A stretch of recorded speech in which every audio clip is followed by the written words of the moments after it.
Ici Martin Sugabamouri. Aujourd'hui, nous parlerons de ce que c'est que l'architecture dans mon nouveau concept intitulé 3 minutes d'archiculture. Donc, 3 minutes d'archiculture, épisode 1, c'est parti. De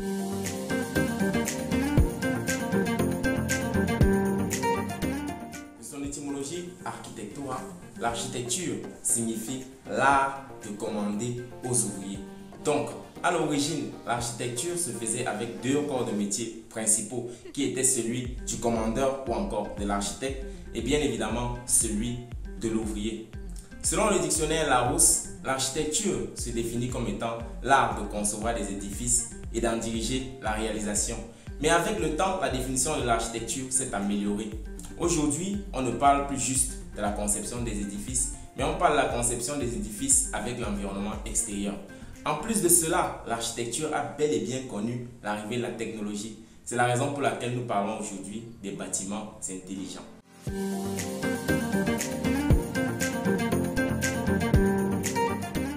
Et selon Vitruve, qui est un architecte phare de son époque, il définit l'architecture comme étant l'art de construire selon 3 préceptes qui sont le firmitas, l'utilitas et le venusas.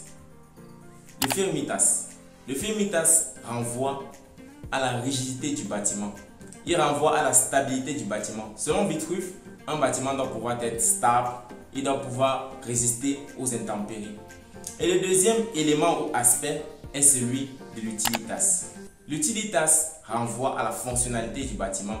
Il renvoie à l'usage ou alors l'utilité du bâtiment. Un bâtiment doit pouvoir être fonctionnel. Il doit pouvoir répondre à un certain besoin bien déterminé. Et le troisième aspect, bien évidemment, c'est celui du venusas. Le venusas, lui, à son tour, renvoie à l'esthétique. Selon Vitruve, un bâtiment doit pouvoir émettre des sensations. Il doit pouvoir provoquer une certaine émotion.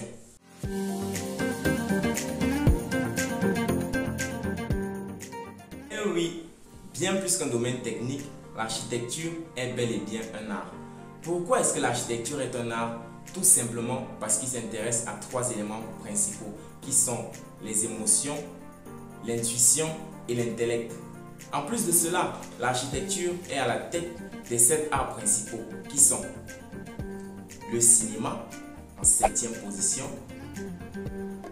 les arts de la scène en 6e position, la littérature et la poésie en 5e position, la musique en 4e position, les arts visuels en 3e position, la sculpture en 2e position et bien évidemment l'architecture en 1re position.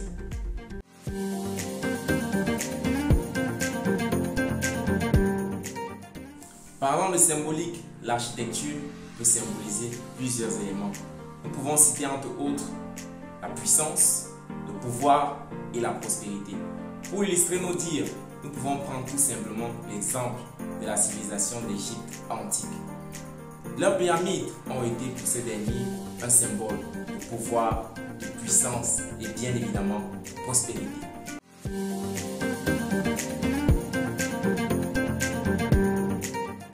Pour conclure, tout au long de ce premier épisode, nous avons d'abord défini l'architecture, ensuite présenté l'architecture comme art et enfin nous avons présenté la symbolique de l'architecture.